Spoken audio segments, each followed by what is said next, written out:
La industria del entretenimiento también puede ser una importante fuente de información para las investigaciones sociológicas, ya que estos nos pueden ayudar a entender cómo era la sociedad en el pasado.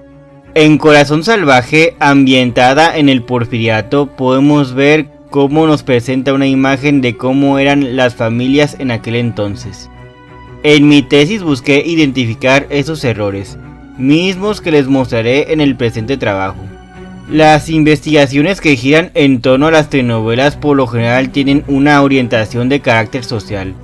Para escoger una de estas historias a analizar se deben tomar distintos aspectos en cuenta: lo que dicho serial comunica, la intención con la que se produjo, los temas que aborda, la publicidad que se produce en torno a ella.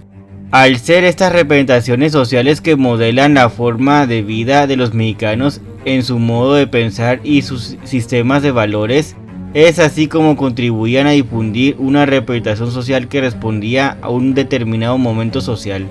Sus personajes no solo representan una vida cotidiana, sino que plantean situaciones comunes con las que acaparan la atención del público. Un tema recurrente es la vida familiar, con lo que se difundían roles que deberían desempeñar sus diferentes miembros. En el presente trabajo les quiero plantear cómo es posible hacer un trabajo de investigación dentro de una telenovela, ya que estas historias pueden ser foco de intereses para un investigador, así como una interesante fuente de información para entender a la sociedad mexicana en los años en que estas producciones estuvieron al aire. Es mediante los escenarios y personajes que en estas producciones aparecen representadas que nos es posible conocer la representación social que los también llamados melodramas caseros han hecho a lo largo del tiempo. Mediante mi experiencia en la licenciatura y la maestría me será posible hacer este planteamiento. Acompáñenme en este recorrido.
De El vuelo del águila a Corazón Salvaje. Antes de entrar en sí a Corazón Salvaje, la producción con la que hice mi trabajo de investigación en la maestría, me gustaría comentar cómo es que llegué a esta historia. Debido a que en mi tesis de licenciatura yo había trabajado con uno de los llamados melodramas de corte histórico, El vuelo del águila, misma que cuenta la biografía de Porfirio Díaz y su tiempo en México.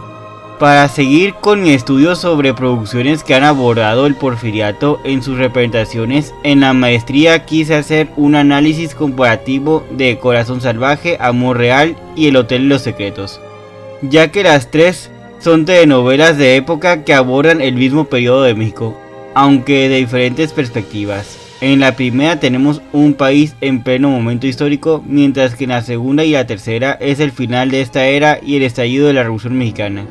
Sería por un consejo de mi asesor de tesis que al final optaría por solo trabajar con uno de estos melodramas caseros, debido a que si trabajaba con los tres proyectos el trabajo se extendía demasiado, así que tuve que elegir solo una.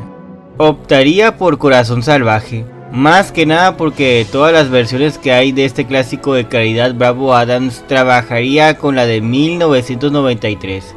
en la misma época que la telenovela histórica con la que trabajé en la licenciatura, ya que esta fue la versión más exitosa.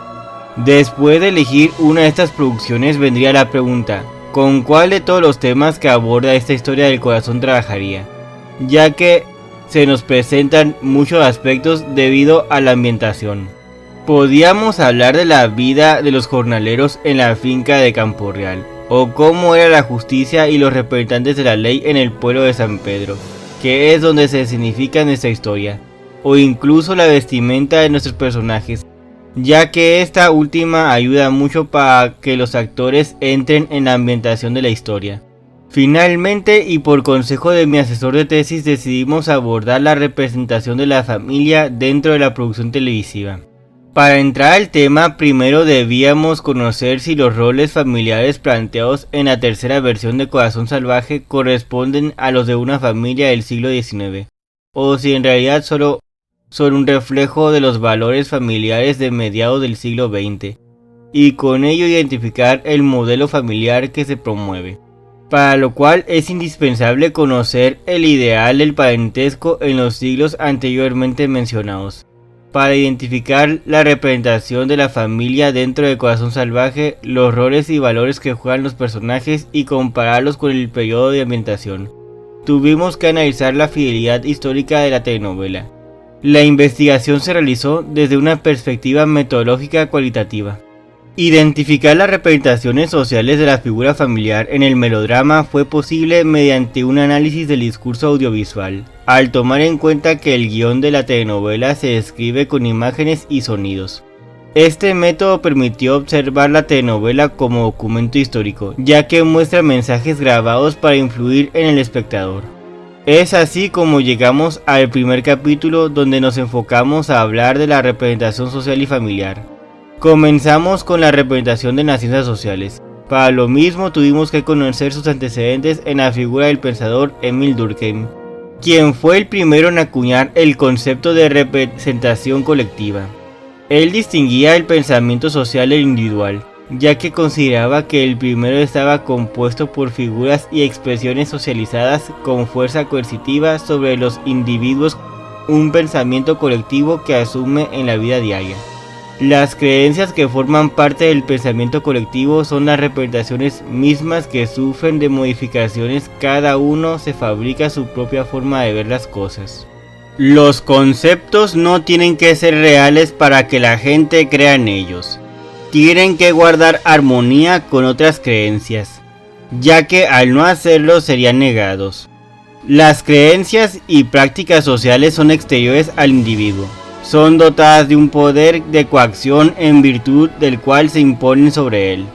Después Moscovici partió del concepto de Durkheim para crear su concepto de representación social, pero él consideró que no logró pasar del ámbito general y distinguir el pensamiento social e individual.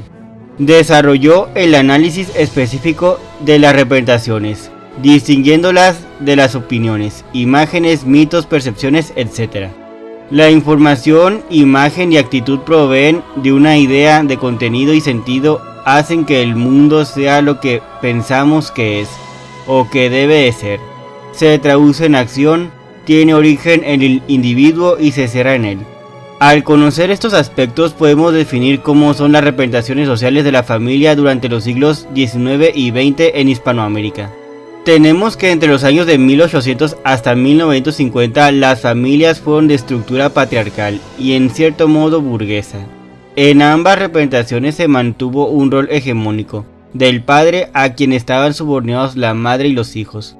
En estas instituciones la Iglesia Católica jugaba un rol importante, ya que era la promotora de la imagen de la Sagrada Familia, sin dejar de lado al Estado, quien mediante el registro civil también promovía las uniones matrimoniales mediante el registro civil. Dentro de una familia de dominio patriarcal, la figura del varón era la más importante debido a que él era el apto para dirigir. En el caso de la mujer, su labor era la gesta y crianza de los hijos, así como también la de ser un complemento del hombre. En estos años, los matrimonios arreglados eran muy frecuentes, así como tampoco era muy mal visto que un hombre tuviera hijos legítimos e ilegítimos, mismos que podían vivir bajo el mismo techo. Algo que es importante mencionar es que el amor de los padres hacia los hijos no era algo importante. Si los progenitores querían demostrar ese sentimiento a sus descendientes, podían hacerlo. Si no, no era necesario. Solo bastaba con que les enseñaran un oficio para vivir. En un ámbito posmoderno, de 1950 en adelante, la representación de la familia sufriría muchos cambios, debido a que las ciencias sociales como la antropología, sociología, psicología y demografía pusieron atención en las familias. El papel femenino, su condición y función social fue cada vez más debatido. La infancia comenzó a ser tomada en cuenta, aunque todavía se fomentaba actividades acordes a cada sexo. Surgieron nuevas representaciones sociales de la familia. Se hace presente el ideal de una familia feliz, donde tenemos una madre hogareña, un padre proveedor y dos hijos, niño y niña. La familia tradicional, donde teníamos a los abuelos, padres, hijos, tíos y sobrinos bajo un mismo techo, dejó de ser predominante. Se empezó a promover la idea de una familia neutral.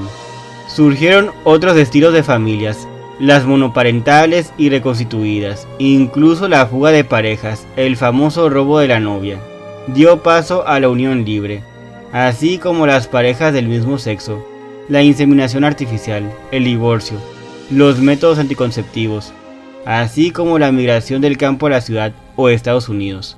Todos estos estilos de núcleo familiar surgieron en estos años y permanecen hasta hoy. Ya que conocimos a las familias y los cambios que éstas han sufrido a lo largo del siglo XIX y XX, tuvimos que conocer la llegada de los medios de comunicación masiva al país, y con ello el surgimiento de los melodramas caseros. Este es el tema del segundo capítulo. El auge de la televisión como medio masivo de comunicación comenzaría en 1950. Con el surgimiento del primer canal de televisión, la XHTV, Canal 4. Comenzó funciones con el cuarto informe de gobierno del presidente Miguel Alemán Valdés, mismo que no tenía cobertura nacional. Un año después, en 1951, iniciaría emisiones la XEW-TV, Canal 2, misma que en 1956 se uniría con los canales 4 y 5, con lo que nació Telesistema Mexicano, que en 1972 se fusionaría con Televisión Independiente de México, denominándose Grupo Televisa. La televisión llegó a convertirse en una fuerza cultural. Para 1990 el 94.7% de los hogares mexicanos contaba con una televisión. En el caso de las telenovelas, estas no llegaron justamente como producciones televisivas, sino que adquirieron el tinte melodramático que había dentro del teatro, la opereta y la literatura, así como de las novelas publicadas por episodios en folletines, periódicos, revistas, gacetas y diarios, así como de las fotonovelas. Después llegarían a la televisión mediante un formato conocido como soap opera, surgido en Estados Unidos. Sería exportada a América Latina en un formato de radionovela. Pasaría a la pantalla grande dentro del cine mexicano. Muchas de estas historias tuvieron adaptaciones. Finalmente llegó a la televisión, a donde primero entró como teleteatro, para después convertirse en telenovela. En este formato su lógica es más comercial, con una estructura narrativa muy sencilla. Los primeros melodramas caseros producidos en México fueron Senda Prohibida, Gutierritos y Teresa, las cuales fueron historias cortas de entre 10 y 25 capítulos en blanco y negro, emitidas en vivo. Con el tiempo llegaría el apuntador electrónico y el videotape, lo que facilitarían las filmaciones de estos seriales y el alargamiento de sus emisiones. Hay que hacer una mención especial al videotape, debido a que este permitió que las escenas se grabaran. En el caso del apuntador electrónico, estos eran unos aparatos que los actores se ponían en sus oídos y otra persona les dictaba sus diálogos. Ya no había necesidad de que memorizaran sus parlamentos. Con el tiempo, estas historias también comenzarían a llegar a otros países, mediante la exportación. México ocuparía en todo el siglo pasado el segundo lugar en la exportación de estas producciones. En este siglo pasó a ocupar el primer lugar. Si bien el género más conocido dentro de nuestras historias del corazón es el Cenicienta, con el tiempo se acoplaron otras temáticas, corte histórico, contenido social, policíaco, infantil, juvenil. La historia que aquí nos compete es de época. Cada uno de estos géneros cuenta con una estructura propia. Más adelante les hablaré de en qué consiste esta organización. Incluso los horarios y duración de las producciones cambiaría y aumentaría a lo largo de los años. Con todo esto llegamos al tercer capítulo, donde hablamos de Corazón Salvaje y damos todas sus características como telenovela de época. En México esta producción ha tenido varias representaciones como radionovelas, así como dentro de la pantalla grande y en la chica. Fue publicada con novela literaria en 1957, a manera de trilogía. Corazón Salvaje, Mónica y Juan del Diablo. Como telenovela, su primera adaptación fue en 1966, la cual contó con la participación de Yulisa, Enrique Elizalde, Jacqueline Andere y Enrique Álvarez Félix. Desafortunadamente, esta versión fue emitida en vivo, así que no se conservan registros de ella. Su siguiente versión fue en 1977. Con Angélica María, Martín Cortés, Susana Osamantes y Fernando Allende. Después vendría su remake de 1993, la adaptación con la que finalmente decidimos trabajar. Aquí quienes contarían con el rol protagónico fueron Edith González, Eduardo Palomo, Ana Colchero, Ariel López Padilla, Enrique Elizalde y Claudia Islas. Finalmente, el 2009 tendríamos la hasta ahora última versión, con Araceli Arámbula, Eduardo Llanés, Cristian de la Fuente y Laura Flores. En la pantalla grande se contaría con dos adaptaciones cinematográficas. La primera fue en 1956, protagonizada por Marta Ruth, Rafael Beltrán, Cristian Martel y Carlos Navarro. Su siguiente versión sería en 1968, donde tuvimos a Angélica María, Julio Alemán, Teresa Velázquez y Manuel Gil en los roles protagónicos. El argumento de esta historia es en realidad muy sencillo de comprender. La trama gira en torno a Juan del Diablo, el hijo ilegítimo de Francisco Alcázar y Valle, un hombre de posición social alta, dueño de una importante finca. Su padre lo llevaría a vivir con él a su propiedad. Desafortunadamente muere antes de reconocerlo. Sofía, su esposa y madre de Andrés, su hijo legítimo, lo echa a la calle. Pasan los años y Juan del Diablo se convierte en el dueño de una goleta, misma que utiliza para hacer negocios entre las islas.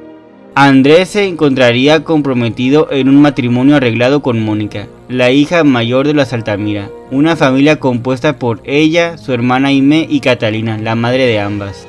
Pero Andrés conocería a Aimé y quedaría embelesado con ella, por lo que decide cancelar su matrimonio con Mónica para contraer nupcias con Aimé, sin saber que ésta sostenía amoríos con Juan del Diablo, su medio hermano. Después de una serie de sinsabores, el hijo ilegítimo y la mayor de las Altamira se casarían, y con el tiempo se enamoran, aunque se tendrán que enfrentar a muchos obstáculos y enemigos para estar juntos. Este clásico salido de la pluma de Caridad Bravo Adams tiene una escenificación en la isla de la Martinica.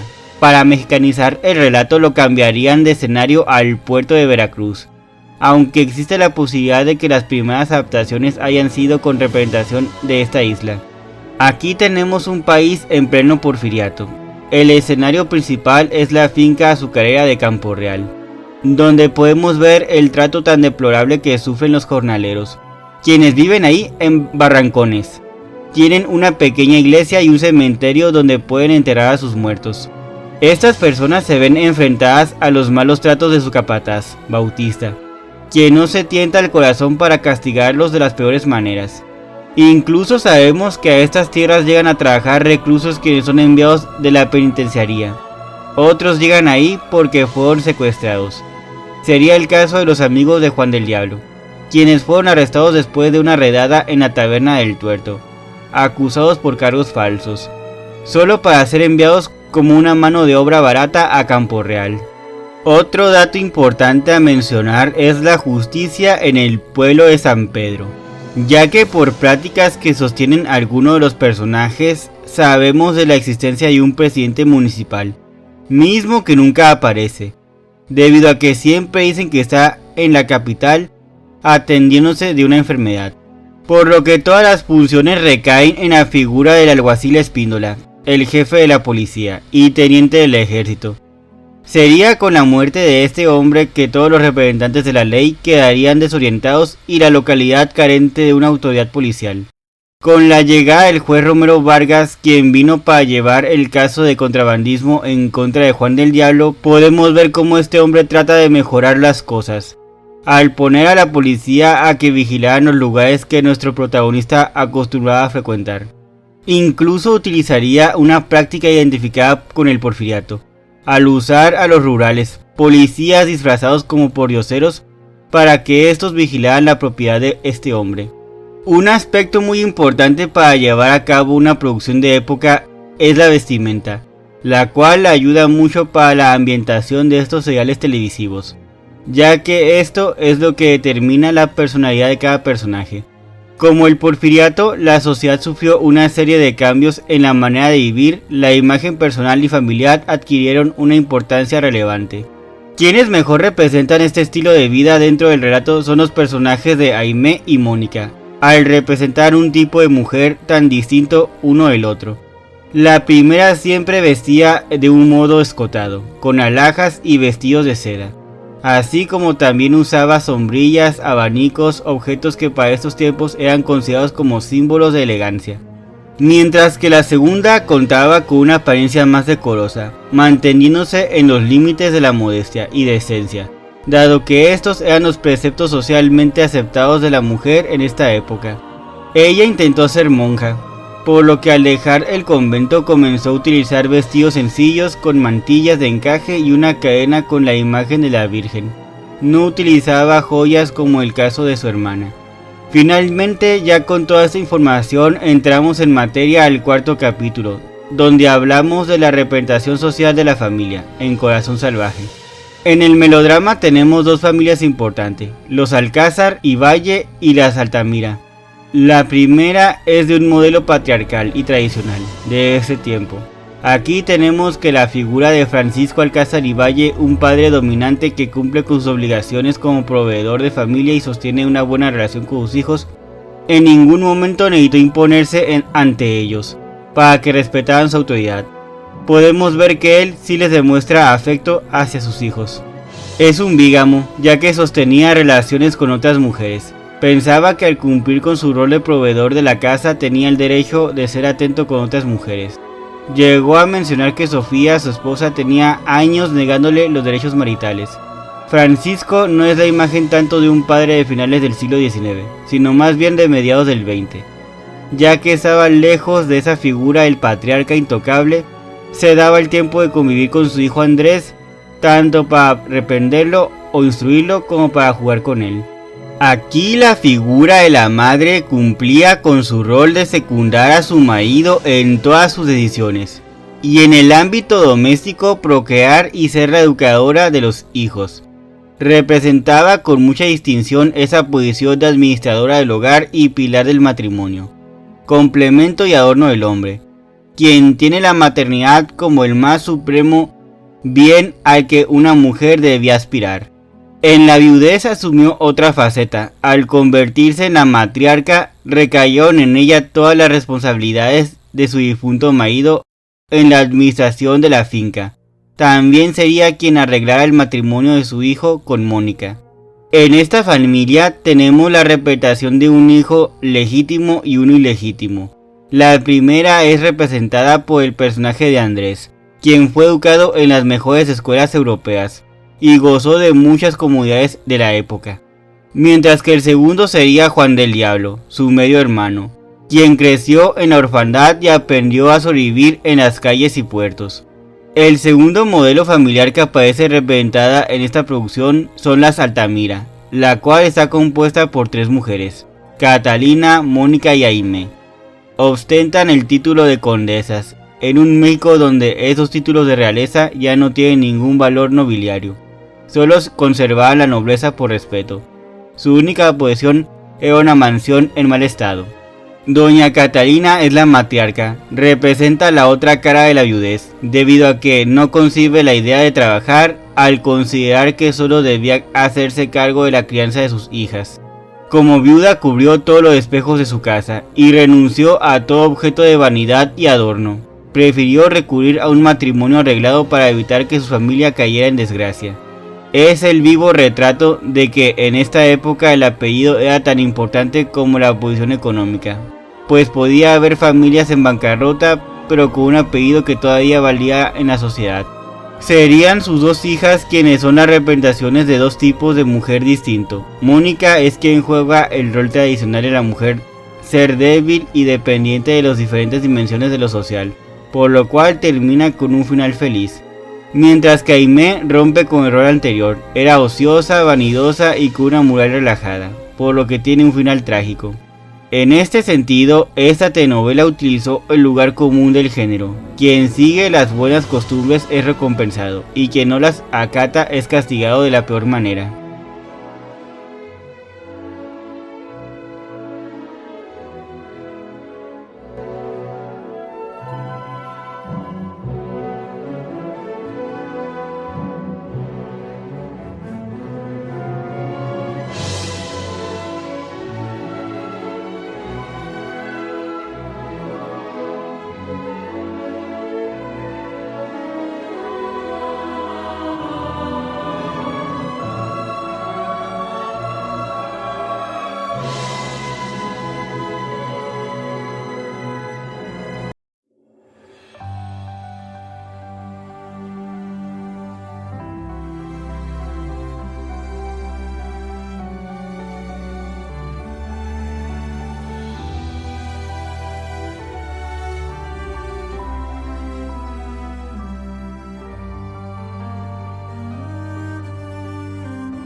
En conclusión, la presente investigación pretendía conocer cuál era el ideal de familia que se promovía desde la industria del entretenimiento, así como conocer qué tan apegada a la historia era la representación de la familia que se hace en ella.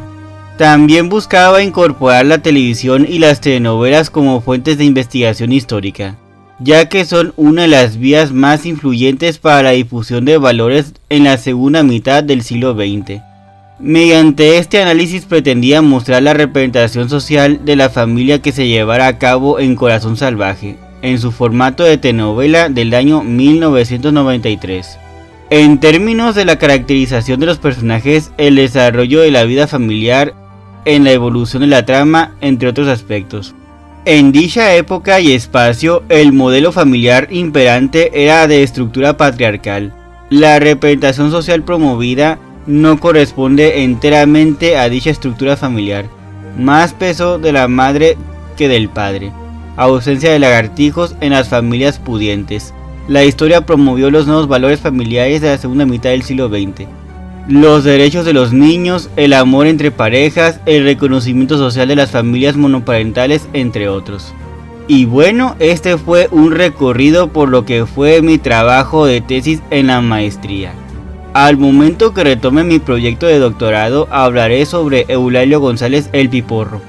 Curioso es mencionar que la última aparición de este cómico en los medios de comunicación fue en la telenovela juvenil Agujetas de color de rosa, también en 1994, lo que será dar un salto de la televisión al cine, pero un regreso a la telenovela en el mismo periodo, pero en otro género. Y bueno, esto ha sido todo por ahora. Por su atención, gracias.